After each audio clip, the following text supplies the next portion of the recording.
Pada episode ini kita sudah bersama-sama dengan para tokoh agama, termasuk dari anggota DPRD Kota Pematang Siantar.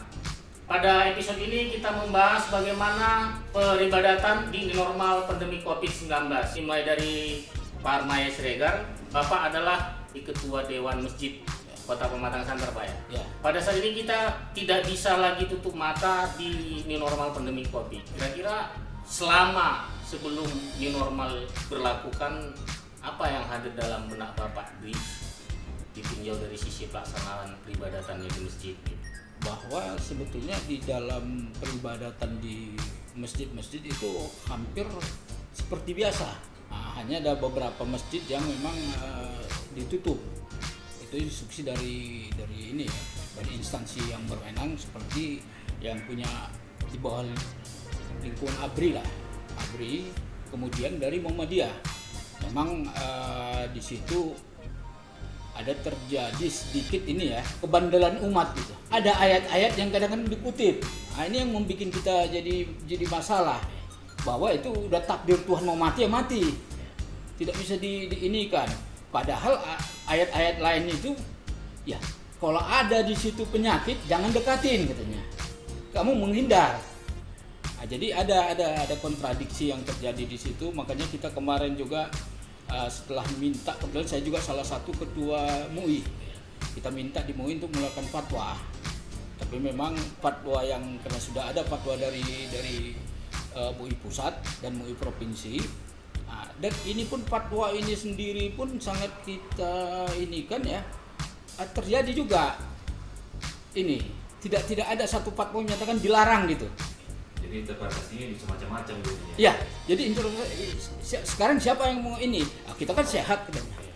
Ini yang jadi masalah, yang sebetulnya nanti kita juga mintakan kalau bisa nanti ada suatu aturan. Kalau perlu memang suatu aturan dari Kota Siantar, bahwa beribadat itu harus begini. Mungkin langsung aja Pak Robert Pendiangan.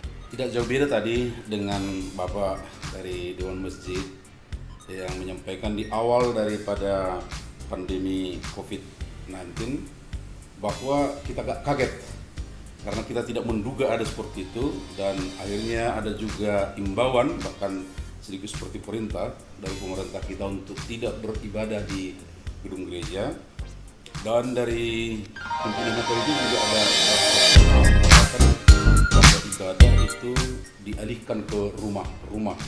Dan saya juga sebagai presiden di distrik ini saya buat seperti itu. Tapi kalau ada orang yang datang ke gereja, terutama pada hari Minggu itu, kita tidak akan tutup, ya. Jadi itu yang kita nyatakan. Tapi untuk sebagian memang 80% mengikutinya, mereka beribadah di rumah. Cuma setelah berjalan beberapa lama, sepertinya ada menggerutunya kira-kira seperti ini. Loh, kita kan beribadah itu hakikatnya ada persekutuan. Persekutuan itu kan harus bertemu dengan sesama. Kalau hanya di rumah saja, ya kita yang di rumah aja nanti yang ketemu, dengan saudara-saudara yang lain tidak ketemu, nggak pernah lihat bagaimana seperti itu. Akhirnya ada dorongan bagaimana kalau kita beribadah. Makanya ada 1-2 sebelum ada kelonggaran sudah memulai ibadah. Baik di kota Pematang Siantar, cuma mereka batasi memang yang hadir di gereja. Inisiatif sendiri, Pak? Ya. Masing-masing gerejanya bisa. Masing-masing itu bukan perintah dari. Bukan. Tapi sudah mereka jaga memang dengan semua protokol kesehatan itu, ya, disinfektannya ada, kemudian dibatasi tempat duduknya, dan orang yang bukan anggota jemaat di situ mereka tidak kasih. Ya sudah. Dan di desa-desa juga seperti itu, ada beberapa desa itu mereka memang tetap buka gereja, ada sekitar, kalau anggota jemaatnya ada 100-an kepala keluarga, mereka ada sampai 20-30 orang di gedung gereja. Sekarang saya catat untuk minggu kemarin sudah 80% gereja-gereja KBP membuka pelayanan, tapi seperti ini. Jika anggota jemaatnya ada sampai 600 kepala keluarga, mereka sudah bagi itu 3 atau 4 kali ibadah. Jadi diharapkan yang hadir itu memecah ya, jumlah ibadahnya maksimum 200 orang. Kebijakan dari gerejanya masing-masing ya? Itu kita serapkan gerejanya masing-masing. Benar. Tapi kita sarankan lihatlah situasi, lihatlah dengan keadaan warga jemaatnya. Jadi silakan ya, tetapi tetap menjaga protokol kesehatan yang sudah ada dianjurkan. Ya, walaupun belum ada resmi, kalau misalnya dari Kota Madi ataupun dari Kabupaten Simalungun ya, atau dari kantor pusat memang tidak ada langsung, hanya mengadop apa yang biasa disampaikan dari pemerintah. Mungkin bisa langsung Pak Metro Tagaul nih, sebagai pihak legislatif yang memang mengawasi fungsi kontrolnya ini gitu, eksekutif. Bagaimana dengan apa yang kita dengar tadi, bagaimana sendiri Bapak menyikapi itu? Jadi yang pertama, kita mengapresiasi pertemuan kita sore ini di acara Radio Show. Begitu juga secara pribadi saya mengapresiasi juga kedua tokoh agama yang hadir pada saat ini bersama kita. Terima kasih. Ini menjadi suatu masukan yang sangat luar biasa bagi kami, sekaligus juga untuk menjadi dorongan kita bersama, terkhususnya dari kami DPRD Pematang Siantar kepada pemerintah kota agar segera mengeluarkan peraturan wali kota terkait dengan pencegahan dan penanganan COVID-19 di Kota Pematang Siantar. Beberapa waktu lalu memang saya sudah pernah baca di media bahwasanya pemerintah kota kita akan segera menerbitkan perwa. Nah, dan beberapa waktu lalu saya langsung berkomunikasi dengan Kabak Hukum. Memang draftnya sudah ada. Nah, dalam draft ini kita sudah baca beberapa referensi untuk menjadi nanti acuan kita di tempat masyarakat umum, fasilitas umum, termasuk di pasar, termasuk di tempat makan minum, dan begitu juga di tempat ibadah. Nah, nanti di dalam perwa itu akan diterbitkan bagaimana protokol kesehatan kita, termasuk tata beribadah, diatur sedemikian rupa untuk bisa menjaga kesehatan masyarakat Kota Pematang Siantar. Ya, dari segi protokol kesehatannya mungkin perwa Ya. sudah mungkin akan diterbitkan di dalam itu ya. Tapi untuk instruksi pengawasan dan pelaksanaannya gimana gitu? Nah, Kayaknya perlu lah instruksi wali kota untuk puskesmas atau dinkes gitu. iya, benar.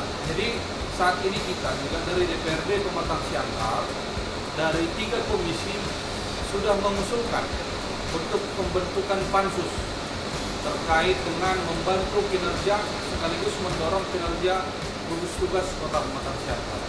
Jadi saat ini memang kita harus mengakui kekurangan kita dari gugus tugas Kota Pematang Siantar belum cukup efektif dengan munculnya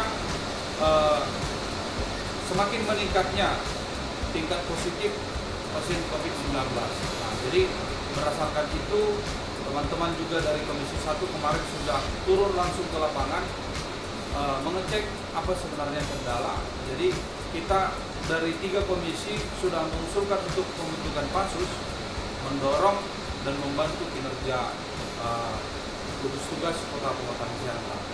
Penerapan protokol kesehatan sudah diterapkan di masjid dan di gereja.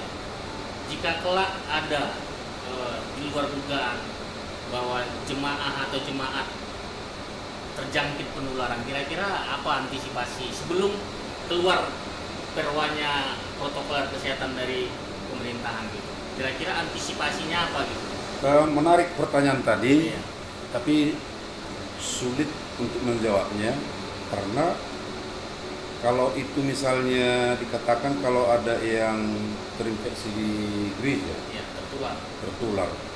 kok bisa ya kira-kira seperti itu? Sebab memang protokol awalnya sudah kita ikuti, misalnya permogaan hampir sudah ada, jadi sebelum masuk mereka memang sudah, sedangkan di kantor kita, kantor distrik itu kan kantor hanya sedikit yang datang, itu juga sudah pakai. Nah artinya kalau dia tidak lebih dari 37 itu yang diizinkan masuk kan, itu satu. Kemudian di dalam 1 jam lebih kurang pertemuan, lalu kemudian pulang, nah tertular entah dari mana kira-kira seperti itu. Karena kita yakin yang ini sudah sehat semua kan gitu. Kalau OTG OTG mungkin bukan dari situ, entah itu dari tempat yang lain tadinya, sehingga waktu masuk ke gereja tidak terdeteksi kan begitu. Nah, jangan-jangan, dan ini memang perlu, saya pikir ini Pak Dewan juga harus kita lihat, waktu dari Polres datang ke kantor kami mengingatkan ini semua, lalu saya bilang, janganlah hanya kami bilang, itu pasar kita yang bebas itu loh. Saya sudah keperluasan sangat bebas. Itu juga pasar apa namanya, pasar Hongkong ya. Di situ juga bebas saya lihat. Kemudian di pasar Foras juga seperti itu.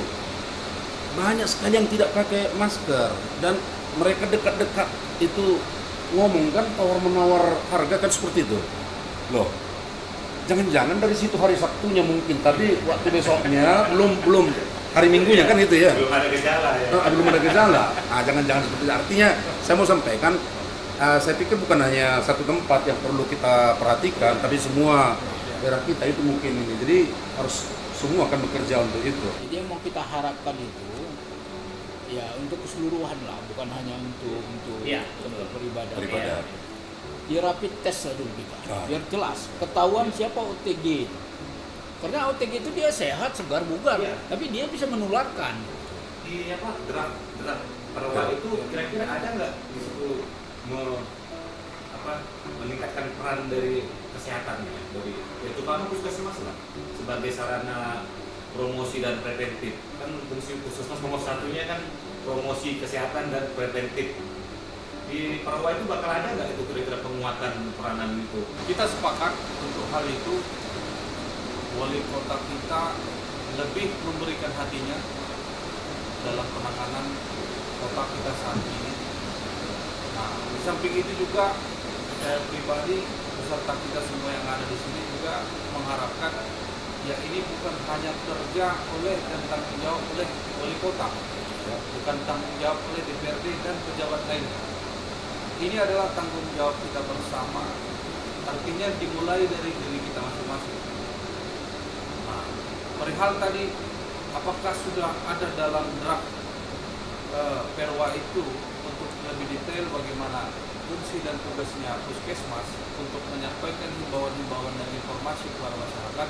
Nah, nanti itu akan kita dorong kembali untuk menjadi masukan lebih detail untuk menjadi acuan bagi semua stakeholder, termasuk juga di bidang agama, di bidang pendidikan, di tempat fasilitas umum, di angkutan umum, dan berbagai hal di contoh kegiatan seperti budaya, pesta-pesta, ataupun ada kegiatan-kegiatan sosial lainnya.